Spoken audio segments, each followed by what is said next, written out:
Good look for video. So here we have one of our wildlife observation boards, what's commonly called a snakeboard. And again, we're about to lift it up and reveal what's underneath. We know that these have been being used heavily in the past. And there you go. Look at this. Look how many red-backed salamanders there are here, including in both color phases. You see both the red-back phase and the lead-back phase. They're both the same species, but you know, they come in different color forms. And again, you can see there's just a ton of them.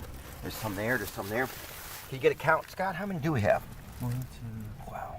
So 5, 6, it's just 7, amazing. 8, 9, This is the most common 11, 12, salamander in the East Coast, the woodland salamander. These are lungless salamanders.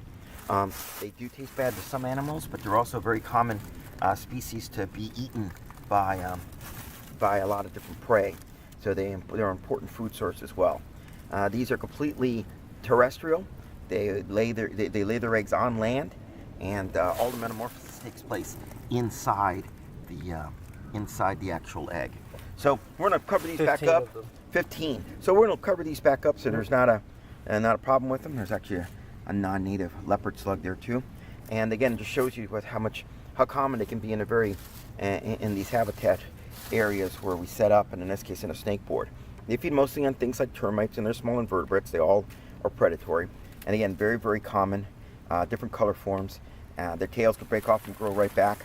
And if you roll over a log or something like that in the woods, oftentimes, if you find a salamander, pretty good bet that it's a redback or it's lead-back color phase. Look at that, 2 heads sticking up underneath the leaf over here.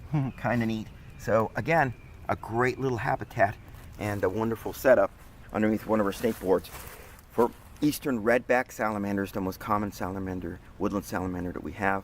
Lungless, they breathe through their skins and glands in a process called Valerian respiration. And this does limit their size, so they're skinny and small.